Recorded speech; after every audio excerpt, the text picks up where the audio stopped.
네, 여러분들은 평화하면 어떤 것이 떠오르십니까? 흔히 평화의 상징하면 보통 비둘기 많이 얘기하잖아요. 하얀 비둘기 말이죠.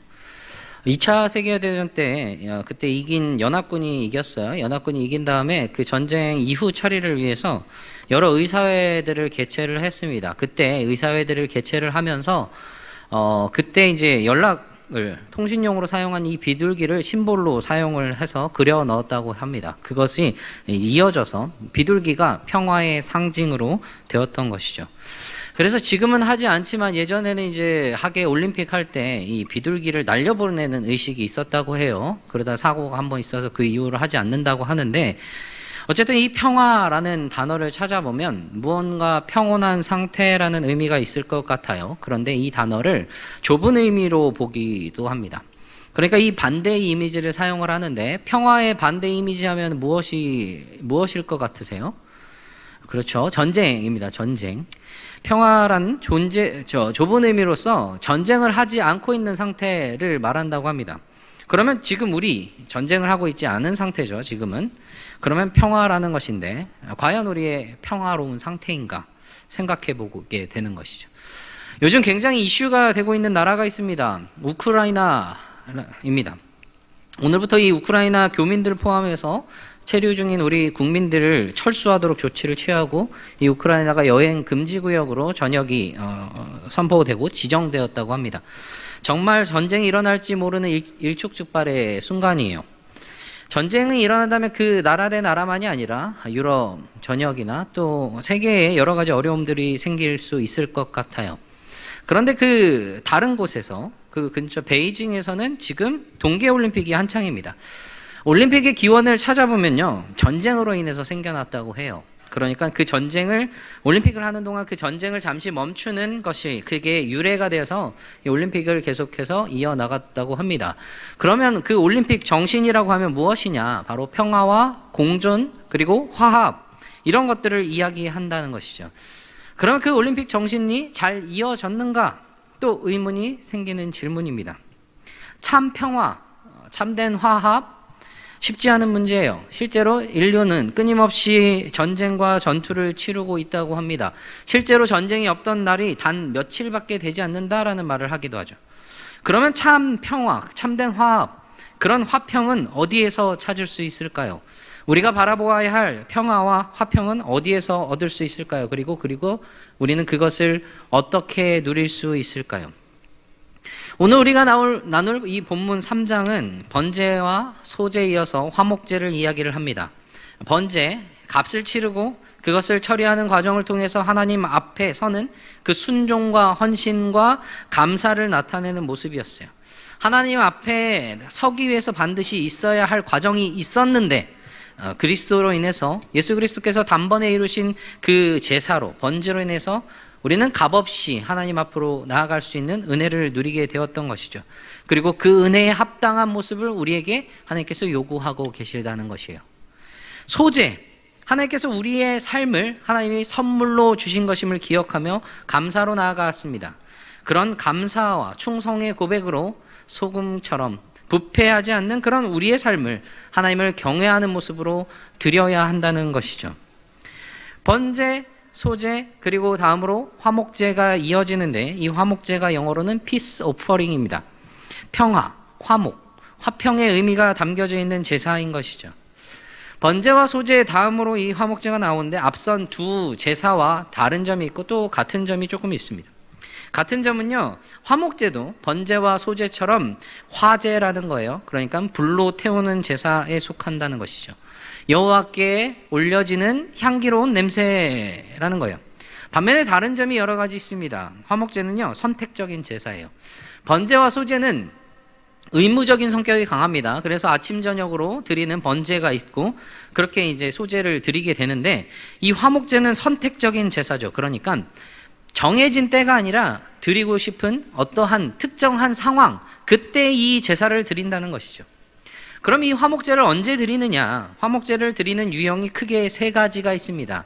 오늘 본문 말고 레위기 7장에 보면 그 7장 11절부터는 화목제물의 규례에 대해서 이렇게 설명을 하고 있어요. 거기서 그 본문을 정리하면 세 가지의 화목제를 볼 수가 있습니다.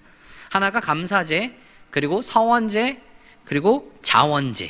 자원제는 다른 말로 낙헌제라고 하기도 합니다.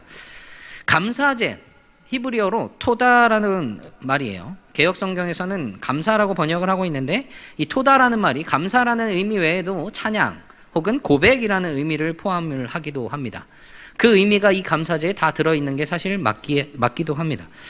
그러니까 감사제라는 것은요, 원수들이나 질병이나 혹은 여러 가지 공격에서 하나님의 도우심을 간구하거나 혹은 그러한 상황에서 자신의 하나님을 구해 주셨음을 감사하는 그런 제사입니다. 그런데 동시에 그 안에서 그 잘못들과 그런 그 원수나 그 질병들이나 혹은 그 여러 가지 어려움들 속에서 자신의 잘못을 발견하게 되면 그것에 대한 고백을 또한 드리게 되죠. 자신의 죄에 대한 고백이 그 안에 담겨 있었던 것이요. 그리고 환난 가운데 구원을 받았을 때 감사제를, 고백제를 또한 드리게 된다는 것이죠. 그러한 경우에는 감사하는 마음에 하나님께 대한 자비에 조금 더 초점이 맞추어서 감사제를 드렸던 것이죠. 그런데 이미 구원받은 것, 원수나 질병이나 환난 가운데 하나님께서 베풀어 주신 은총이나 그것을 구원에 감사하며 드리는 것은 아니겠지만 그 말고 하나님께 나를 구해주세요, 나를 그곳에서 이 질병 가운데 건져주세요, 이 어려움 속에서 나를 구해주세요라고 간구하는 경우에 자주 병행되는 것이 있어요. 그게 무엇이냐면 바로 서원입니다. 이전의 사람들은 힘든 상황 속에서 종종 하나님께 서원을 하기도 했어요.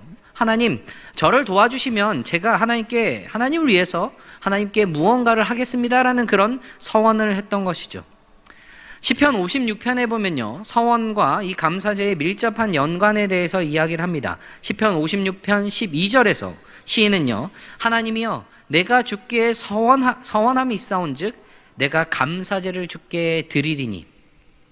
서원하며 감사제를 드리고 고백하고 있는 모습을 보여주고 있어요. 그리고 그 서원이 이루어졌을 때 하나님께 화목제물을 올려드립니다. 서원이라는 말이 히브리어로 네데르라는 단어예요. 그리고 이 단어가 처음 성경에서 등장한 곳이 창세기 28장입니다. 여러분, 창세기 28장 저기 써 있죠? 네, 우리 올해 교회 표어가 함께 하신 하나님을 보라, 창세기 28장 내용이 15절에 하나님의 말씀하신 것이 토대인 표어입니다. 창세기 28장에서 어떤 내용이 있냐면 하나님이 야곱에게 말씀을 하셨는데 그곳에서 야곱이 하나님께 대해서 하나님이 말씀하신 대로 그 약속하신 대로 나를 다시 이 땅으로, 이 고향으로 돌아오게 해주시면 제가 하나님께 무언가를 하겠습니다. 그게 무엇이냐면 여호와께서 나의 하나님이 되실 것이고 이 자리에서 하나님께 제사를 드리겠습니다. 그런 맹세를, 서원을 했다는 것이죠. 그러면서 돌기둥에 자기가 베었던 베개를 기둥으로 세워서 기름을 부었어요.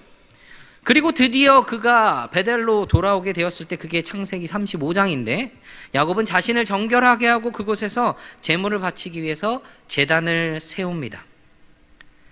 지금 이 레위기 이스라엘 역사 이전의 조상의 이야기였지만 야곱이 드렸던 것은 분명히 그 서원제의 성격이 들어있었던 것이죠. 그럼 그보다 더 서원과 이 화목제에 대해서 보여지고 있는 유명한 장면이 있는데 그것이 어디냐면 사무엘상에 있는 사무엘의 탄생 이야기입니다. 한나가 하나님께 성전에서 서원한 것이 무엇이에요? 하나님, 저에게 아들을 주시면 이 아들을 하나님께 바치겠습니다. 나실인으로 하나님을 섬기도록 바치겠다고 서원을 했죠. 그 서원을 하고 하나님께서 한나에게 아들을 주셨어요. 사무엘을 주셨죠. 그 아들 사무엘이 자라고 난 다음에 한나가 수소 3마리, 그리고 밀가루 1에바, 그리고 포도주 1가죽부대를 가지고 여호와의 집에 있는 실로로 가지고 갑니다. 그리고 그곳에서 사무엘을 성전에 드려요. 이 한나가 그때 엘가나와 함께 가지고 갔던 이 제물들, 너무나도 풍성한 화목 제물이었고 그것으로 하나님께 대한 서원제를 드리고 있는 한나와 엘가나의 모습을 보여주고 있는 것입니다. 마지막으로 세 번째가 자원제입니다. 자원제. 히브리어로 네다바라고 하는 단어인데요, 개정 성경에서는 이 단어를 자원이라고 번역을 하기도 하고 또 다른 본문에서는 낙헌이라는 번역을 하기도 합니다. 낙헌이라는 말이 무슨 말이냐면 즐거울 낙, 드릴 헌해서 즐겁게 드리다라는 말이에요. 즐겁게 드리는, 즉 이 안에는 정말 아낌없는 마음이 표현이 되고 있는 것입니다. 그래서 자원하는 마음, 낙헌, 동일한 의미일 것이죠. 자원제는요, 이 감사제처럼 어떤 특정한 상황에서 하나님께 도움을 구하거나 아니면 도움을 주셨을 때 그것을 감사하는 마음으로 하는 것이 아니라, 혹은 서원제처럼 그 일이 이루어졌을 때, 서원했던 일이 이루어졌을 때 하나님께 감격하여 드리는 제물이 아니라, 이 특정한 사건이 있어서가 아닌 일상 속에서, 우리가 살아가는 일상 속에서 하나님이 베푸신 놀라운 은혜가 너무나도 감격스러워서 그 감사하는 반응으로 드리는 제물이 바로 이 자원제였어요. 어떻게 보면 특별 감사 헌금이 아니라 범사에 감사하는 그런 마음으로 드리는 그 제물이 바로 이 자원제였다는 것이죠. 거기에다가 추가적으로 이 화목제가 국가적으로 또 공동체적으로 드리던 때도 있었습니다. 시내산에서 언약을 체결할 때, 그리고 언약을 갱신할 때, 그리고 사울이 이스라엘 왕으로 임명될 때, 그리고 다윗이 언약궤를 예루살렘으로 가져왔을 때, 솔로몬이 성전을 완공하고 봉헌식을 할 때 그들은 화목제를 드렸습니다. 그리고 그 모든 본문들을 살펴보면 거기 안에 동반되는 것이 있었어요. 그게 무엇이냐? 기쁨이 있었고 즐거움이 있었습니다. 그럼 왜 기쁨이 있고 왜 즐거움이 있었는가? 화목제가 어떻게 진행되는지 그 의식과 특별히 화목제의 그 목적을 들여다보면 그 이유를 알 수가 있습니다. 먼저 화목제가 어떻게 드려졌는가, 그 의식이 어떠했는가를 살펴보는데, 이것은 번제와 비교해서 살펴볼 때 조금 더 그 의미를 깊이 알 수가 있습니다. 레위기 3장에서 지금 화목제의 제물을 보여주고 있는데 그 제물이 크게 세 가지예요. 소, 양, 염소 이렇게 있습니다. 번제와 마찬가지로 네발 가축 중에 큰 짐승 소, 그리고 네발 가축 중에서 작은 짐승 양과 염소 이렇게 제물로 사용됩니다. 그런데 번제와 다른 점이 있어요. 번제는 수컷으로만 드렸습니다. 수컷으로만 드렸어요. 그리고 제물 중에서 새가 사용되기도 했습니다. 그런데 이 화목제는요, 새는 제외되고요, 그리고 수컷으로만 제한되는 것이 아니라 암컷 또한 드릴 수가 있었습니다. 동물의 성별만이 다른 점이 아니라 화목제 중에 하나인 이 자원제 같은 경우, 하나님께 범사에 감사하는 마음으로 드리는 그 자원제의 경우에는 흠이 있는 제물도 드릴 수가 있었어요. 흠이 있는 제물이 허용된 유일한 제사가 바로 이 화목제 중에 자원제였던 것이죠. 그리고 번제는요, 어떻게 해야 했죠? 가죽을 빼고는 전부 다 태웠습니다. 홀 번트라고 했죠. 그래서요, 전부를 불살라서 하나님께 바쳤어요. 가죽 빼고는 남는 게 전혀 없습니다. 다 불살라지는 거죠.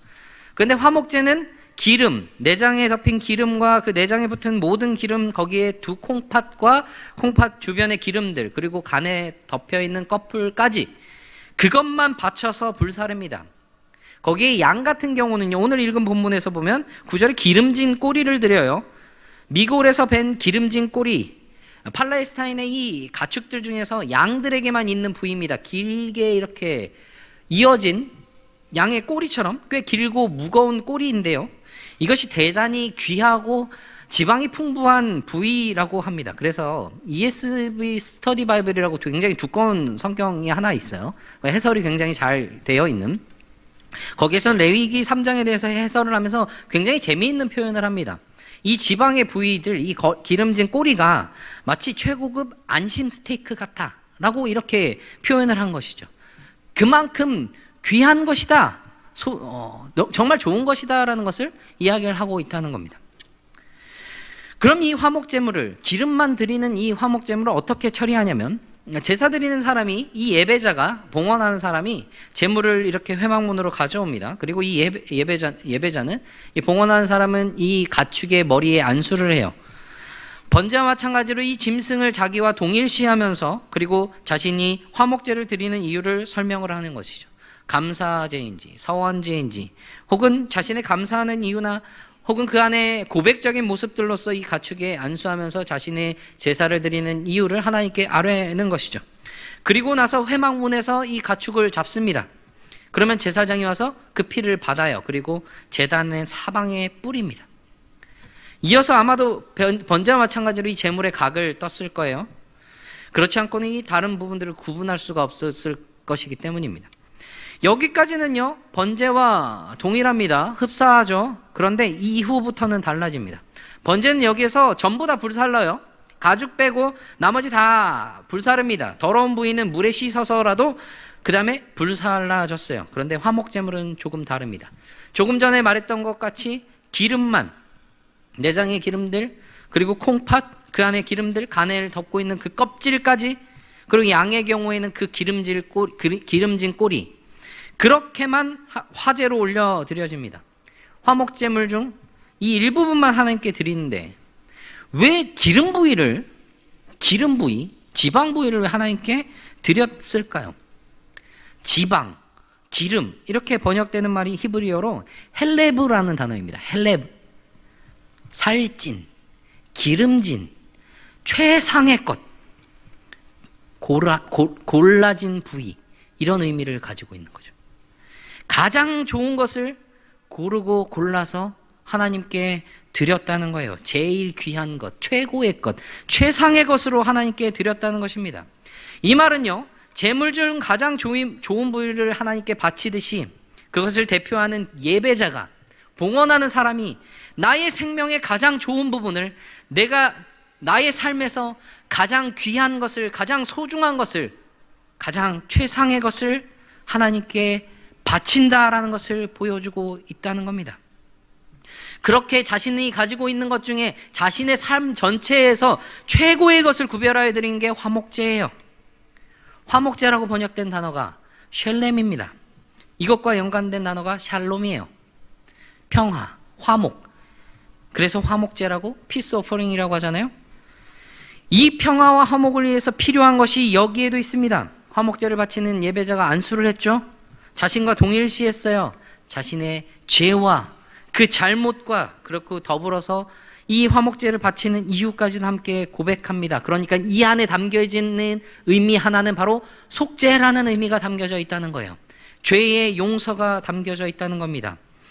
그 속죄 이후에 하나님께 가장 최고의 것을 들으며 하나님께 대한 화목으로, 하나님과의 관계의 회복으로 나아갈 수 있다는 거예요. 속죄가 있어야, 죄의 용서가 있어야 하나님께 나아갈 수 있다는 겁니다.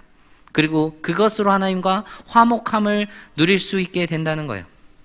그런데 이 기름을 드릴 때 5절에서 이렇게 이야기를 합니다. 5절, 아론의 자손은 그것을 제단 위에, 불 위에 있는 나무 위 번제물 위에서 살을 찌니 이는 화제라, 여호와께 향기로운 냄새니라. 이 번제물은 매일 아침 저녁으로 드려지는, 의무적으로 드려지는 상번제입니다. 그럼 어떤 목적으로든지 이 화목제를 드리려고 할 때에는 아침에 드려진 상번제가 필연적으로 거기에 있어요. 이 번제물은요, 이 상번제는 무엇이라고 이야기했죠? 모든 것을 다 바치는 헌신을 의미합니다. 모든 것을 다 바치는 헌신. 그리고 이것이 그리스도께서 십자가 위에서 바치신, 모든 것을 바치신 것을 의미하고 이 번제가 보여주고 있다고 말을 합니다. 그리스도께서 모든 것을 다 바치신 헌신이 있었기에 우리가 하나님과 더불어 화목함을 누릴 수 있게 되었다는 것입니다. 그렇게 기쁨을 누릴 수 있고 그렇게 즐거움이 있을 수 있었다는 겁니다. 로마서 5장 9절에서 11절을 보면 예수 그리스도께서 우리를 위해 이루신 일을 이야기를 합니다. 로마서 5장 9절 10절에서 그러면 이제 우리가 그의 피로 말미암아 의롭다 하심을 받았으니 더욱 그로 말미암아 진노하심에서 구원을 받을 것이니 곧 우리가 원수 되었을 때 그의 아들의 죽으심으로 말미암아 하나님과 화목하게 되었은즉, 즉 화목하게 된 자로서는 더욱 그의 살아나심으로 말미암아 구원을 받을 것이니라. 그리스도의 피로 인하여 구원을 받고 원수 되었던 우리가 그리스도의 죽으심으로 인하여 하나님과 화목하게 됨을 누리게 됩니다. 그리고 11절에 그뿐 아니라 이제 우리로 화목하게 하신 우리 주 예수 그리스도로 말미암아 하나님 안에서 또한 즐거워하느니라. 우리를 위해 화목제물이 되신 그리스도로 인해서, 주님의 그 대속의 은혜로 인해서 하나님과의 화해가 있고 그로 인하여 평화가 있을 수 있고 그로 인하여 기쁨과 즐거움이 있을 수 있다는 것을 보여주고 있습니다. 동시에 분명하게 보여주는 것은 죄의 문제가 해결되어야만 하나님과의 관계에서 화목을 누릴 수 있다는 거예요. 그럼 우리는 언제, 어떻게 하나님과의 화목을 누릴 수 있게 된다는 겁니까? 여전히 우리는 완벽할 수 없어요. 그래서 때로는 넘어지고, 정말 심하게 넘어지고 무너지기도 하지만, 그러나 그 넘어지는 것 자체를 정당화하거나 심지어는 자랑거리를 삼아서는 결코 안 된다는 겁니다. 번제에서 이야기했던 것처럼 하나님 앞에서 하나님의 그 귀한 값비싼 선물에 합당하게 값지게 살아가야 함을 하나님께서 요구하고 계시다는 것이죠. 그런 모습으로 최상의 것을 하나님께 드리게 된다는 것입니다. 그리고 그 최상의 것 또한 여호와께 화제로 향기로운 냄새로 드려지게 된다는 거예요. 여기에 번제와 또 다른 점이 또 하나가 있습니다. 번제는요, 가죽 외에 다 바쳤어요. 다 불태웠어요. 사람이 먹을 수 있는 것이 단 하나도 없었습니다. 제사장도 포함해서 말이죠. 그런데 화목제에는 이 5대 제사 중에 레위기에 등장하는 제사 중에 유일하게 등장하는 단어가 하나 있습니다.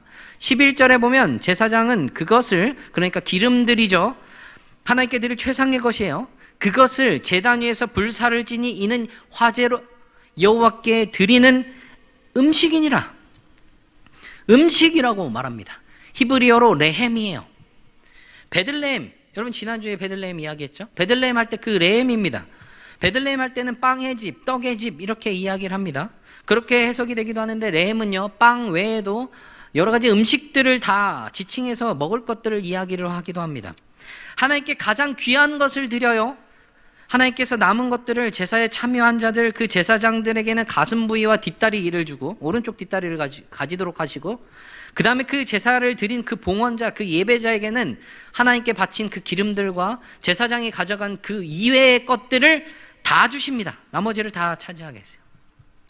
소 전체를 지방을 빼고 제사장의 몫을 빼도 그 양이 얼마나 될까요? 소 한 마리를 300kg라고 했을 때 찾아봤어요. 정육되는 양이 조금씩 다르긴 하겠지만 한 200kg 정도 넘는다고 합니다. 상당한 양이죠. 엄청 많아요. 제사장의 몫을 빼고, 하나님이 바친 것을 빼고 제사장 몫을 빼도 엄청난 양이 이 봉헌자에게, 예배자에게 주어졌다는 겁니다. 여호와께서 주시는 음식이라는 겁니다. 그런데 너무나도 흥미롭고 조금은 라고 생각되는 사실이 하나 있습니다. 자신의 몫으로 할당된 부위를 먹어야 하는데 기한이 있어요. 감사제 같은 경우는 단 하루입니다. 그날 다 먹어야 했어요. 이 감사의 기쁨이 충만한 순간에 고기를 남김없이 먹는 것이 바람직하다는 것입니다. 그리고 나머지 서원제와 자원제는요, 이틀입니다. 이틀 동안 다 먹어야 돼요. 3일째부터는 그 기한을 넘겨서는 안 됩니다. 레위기 7장 17절에 보면 그 제물의 고기가 셋째 날까지 남았으면 불사르라, 먹지 말래요. 다 불사를 해요. 그리고 18절에서는 기한이 지난 그 음식들을 먹으면 그 제사가 기쁘게 받아들여지지 않을 것이고 드린 자에게도 예물답게 되지 못하고 도리어 가증한 것이 될 것이며 그것을 먹는 자는 그 죄를 짊어지리라 라고 말씀을 하십니다. 기한이 지난 것을 먹으면 굉장히 큰 일을 이야기를 하고 계시다는 거예요. 하루 만에, 이틀 만에 이 고기들이 상할까요? 결코 그렇지 않을 겁니다. 그럼 이 안에 담겨진 의미가 무엇일까요? 가장 많은 양의 고기를 할당받았는데 하루 혹은 이틀 동안 정말 쉬지 않고 다 먹어도 다 먹을까 말까 한 그 양이에요. 게다가 우리 배가 수용할 수 있는 양은 한정적이잖아요. 우리가 먹방할 수 있는 것도 아니고 이거 식고문도 아니고 대체 하나님께서 왜 이렇게 많은 양을 할당해 주신 걸까요? 이 할당량을 해결할 수 있는 너무나도 간단한 방법이 있습니다. 그것이 바로 이 화목제의 또 하나의 목적이고 하나님께서 봉헌자에게, 예배자에게 이 제물을, 이 음식을 주신 이유입니다. 화목제가 영어로 피스 오퍼링이라고 했죠. 몇몇 영어 성경에서는 펠로십 오퍼링이라고 이야기를 합니다. 교제를 이야기를 하는 것이죠. 그러면 하나님께서 화목제물을 드리고 받은 이 음식, 하나님께서 주신 이 음식을 해결하는 방법이 무엇일까요? 나눠 먹으면 됩니다. 가족들, 주변 사람들, 그리고 주변의 가난한 사람들, 그리고 과부와 소외된 사람들까지 모두 함께 먹는 이 교제가 축제가 되고 잔치가 되는 겁니다.